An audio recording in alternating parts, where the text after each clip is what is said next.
Hey guys, Stag, Wolf and Stag Wastelanders. I'm coming at you guys again on the heels of my Why We Ask for Support video. I don't want to talk about that again because I've already gone over it and tried to explain things to you guys, and hopefully, you know, some of you guys will actually watch that 20-minute video and understand where we're coming from. This video I want to do, it's another drive-in video, of course. I already explained that in the last video, but I'll reiterate. My personal vehicle is in really bad shape. I'm struggling to get it fixed, and ammo costs and everything else, and fuel costs and finances and things like that make it really difficult to get out in the middle of the wasteland and do videos. So I'm doing videos driving as I'm going to work, or as I'm working. Now that all that crap's been done with, wanted to talk about about all the recent shootings, the recent mass shootings, the recent things like that. It's I don't want to get on the conspiracy page and say that it's a conspiracy, but a lot of things are just not adding up. We have a gentleman who was calling for violence against people of my skin color, who just did a really bad thing in New York City. We had a couple of guys who I'm pretty sure, I'm almost 90% sure, was gang affiliated in South Carolina do a shooting. And it all comes on the heels of the ghost gun ban, you know, which are your 80% lowers and your polymer 80s and things like that. Again, I said it in the last video, I'll say it again, complete blatant violation of the Constitution and the law. The AFT has no authority to make laws. That's Congress's job. The executive branch has no authority to make laws, only authority to enforce laws. We live in a constitutional republic, and all these executive orders, like shutting down drilling, the ghost gun thing, magazine capacity restrictions, things like that come from the executive branch, they're unconstitutional and they're blatantly illegal. We have a few people in Congress who are standing up, but what's the opposite of pro? It's con. So we need to focus our energy on removing from office those people and putting in people that follow our values, that follow our beliefs, that follow the law, that follow the Constitution, that honor their oath to what they do. But back to this whole ghost gun thing. They're really, and I know there are lawsuits coming. There are lawsuits pending for it. Gun Owners of America are going to sue them, and several other groups, because it's illegal. It's blatantly unconstitutional, as you guys know, and as I've stated several times. But we have to focus our energy on, you know, finding people who will honor their oaths to the Constitution. Some people said, oh, well, Dan Crenshaw, he's an honorable man. He was a Navy SEAL. He lost an eye. Dan Crenshaw is a rhino. Sorry to say, sorry to burst your bubble if you support him, but Dan Crenshaw's a rhino. In my state, it's Liz Cheney. How she got in, I don't know, but if you guys have been paying attention to the news, she's been getting a lot of money from out of state. Not locally, out of state. So, again, what does that tell you? She's a rhino herself, so they're going to try to cheat her in again and try to get her in.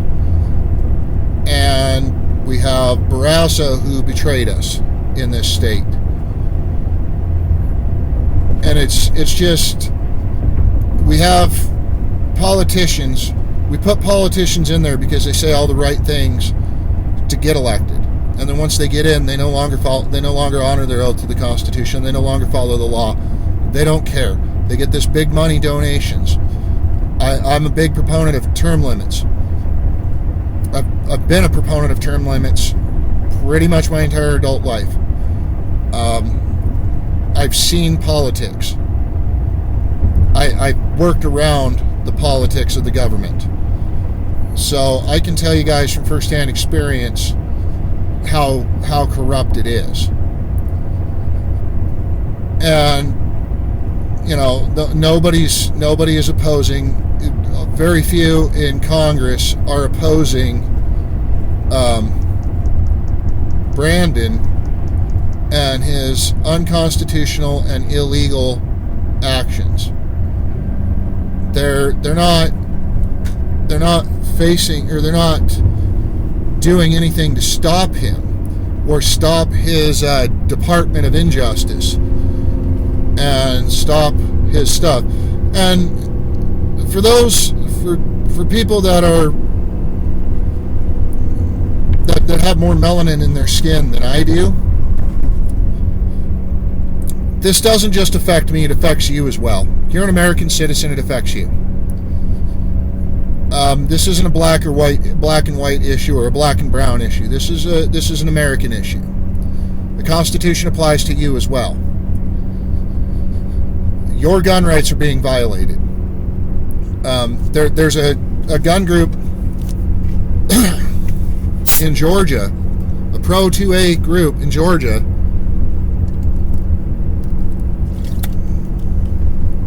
who caters to mostly African Americans, and they oppose constitutional carry.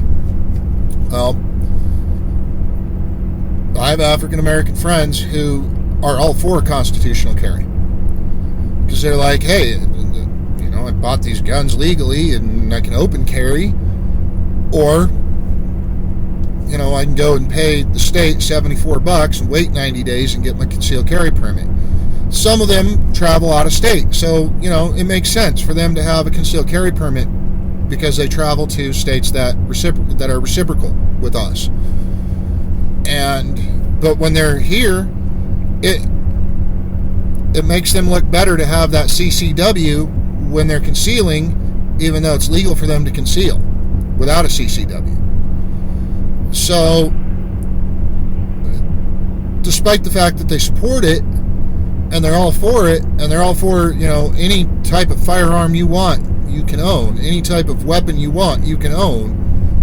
At the same time, they support, you know, they still have done everything legal. They've still gotten their firearm permits. They've still gotten, or well, not firearm permit, but their concealed carry permit. They've still gotten their, you know, they still go to trainings. They still shoot competitively. They still do everything by the book. But we have a group that's supposed to be Pro 2A who is anti-constitutional carry in Georgia, mostly because they profit off of teaching women and men of a particular racial group or ethnic group, however you want to describe it, to, you know, proper concealed carry, proper stuff. Well, why couldn't you still do that during constitutional carry? Why can't you still make your money as your group with constitutional carry, teaching those same courses?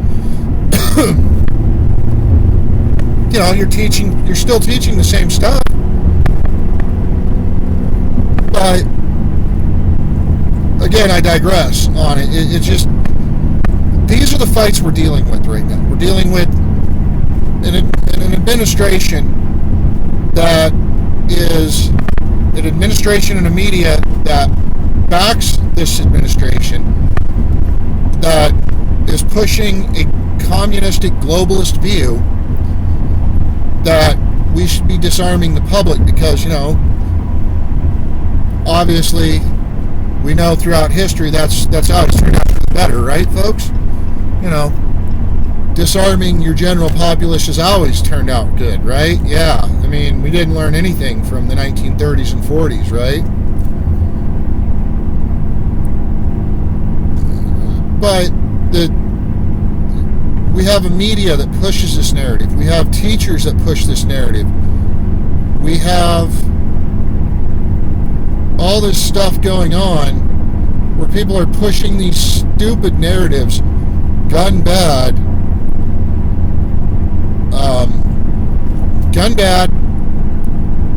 white people bad,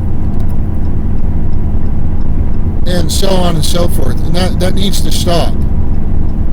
This divisiveness of race, this divisiveness of gun owner versus, anti-gunner.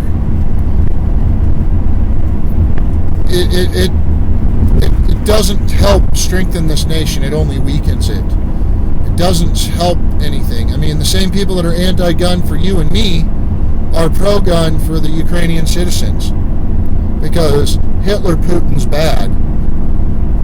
It makes no sense. Like the mental gymnastics to it, I try to get in that mindset, and it just doesn't work. But by and large, we have a lot of fights going on right now for our country. We have a lot of problems going on right now in our country, like economic problems, the crisis at the border, drug overdoses, supply chain shortages, people going after our guns. Like we're in this fight together as American citizens, and we're being pulled in all directions. We're being pulled in directions of race, being pulled in directions of political affiliation. We're being, and it's meant. The system is designed to do that. They designed this system, and they designed it to do this, to divide us. Because united, they can't take control of us. Divided, they can easily take control of us. You guys get what I'm saying here? So the whole situation is the ghost gun ban is blatantly unconstitutional. It violates all the founding principles. We as citizens need to take a stand and say, you work for us. We don't serve you. You serve us, and therefore you don't violate our beliefs. You don't violate the founding principles of this nation. But that's not how it's being pushed. It's the academics. It's the elites are pushing this, and for us to step aside or vote for somebody because, oh, well, he's a hero and he won a Purple Heart, blah, blah, blah, blah, blah. But you don't look at his statements regarding red flags. You don't look at his statements regarding the things he's done. And I'm specifically talking about Dan Crenshaw. I voted for Trump despite his guns first, due process second comment, and then the bump stock ban. Those were my disagreements with him. Then that, I agreed with him on I'd say about 95% of the things he did. Then Beto O'Rourke, the hell yes, we're going to take your AR-15s, your AK-47s. And we have rhinos who back these people. People we voted in to go by our ethics and go by our rules and follow the Constitution and play by the rules, who back these notions, who want to destroy us, who want to divide us. They're part of the same club. So we need to stay into the fight. We need to put the pressure on the AFT and on the Brandon administration. Remove this. We need to put the pressure on our representatives, on our congressmen, our senators. We need to say no more infringements. The Constitution, the Second Amendment in the Constitution was explicitly clear: shall not be infringed. There have been infringements since the 1900s. There have been infringements since the 1800s. No more infringements. Enough is enough. We need to have a line in the sand and say enough is enough. And if you're not going to represent our values and do what you said you were going to do when we put you in office, the next time you're up for election, the next time you're up for that position, we're going to remove you from that position. We're going to put someone in there. We're going to fire you. In the words of Donald Trump, you're fired. We're going to get rid of you. We'll put somebody else in there who will honor their oath, who will follow their values, who will follow our values, who will do what they say. And if they start doing it, if they start, for lack of a better term, fucking up, then we find somebody else and we replace that person. It's a simple situation, and I don't see how people can get so black-pilled and so,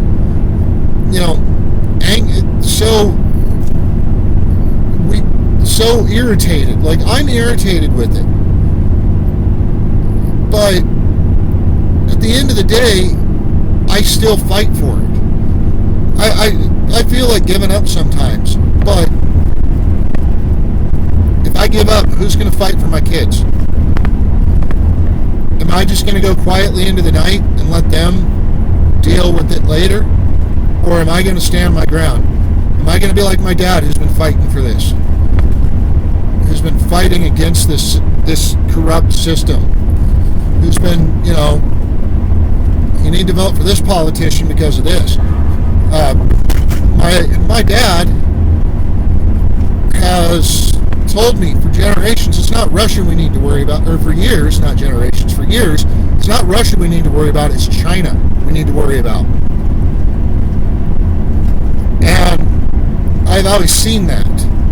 And when he said it to me at first, it didn't really open my eyes because, I'm the product of the Cold War and the end of the Cold War. And I saw the end of the Cold War. And I saw the collapse of the Soviet Union. And then I started paying attention more. My dad lived through the Cold War. My dad was born in the Cold War. My dad has lived through the Cold War and on into the current times. My dad has seen all of this. But my dad has always said it's not Russia we need to worry about, it's China. Like, my whole adult life, or my whole childhood, all the way through my adult life, it's China we need to worry about. It's China we need to worry about. And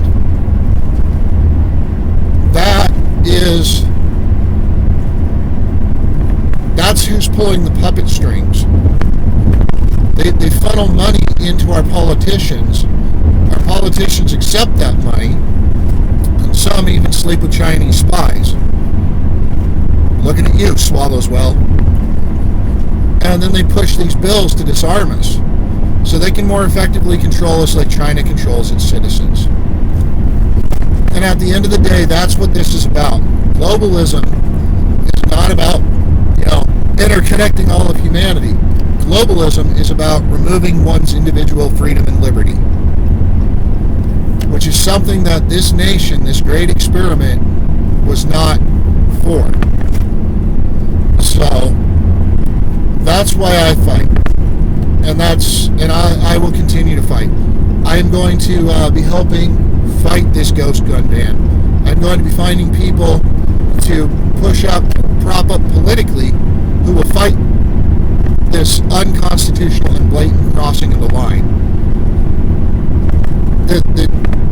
They've redefined what a firearm is. They've redefined, because they were losing in court. Okay? They were losing in court. That's why they've redefined things. So, the ghost gun situation and the unconstitutionality of it really draws the attention of things, and it draws my attention. And as I've said before, we can't help our friends and brothers and sisters in some other nation if we can't help ourselves. And that's where we're at right now. We're pulled in so many directions by the media and by the government, and it's all by design. We need to zero in on things, we need to focus on things, and we need to make it happen.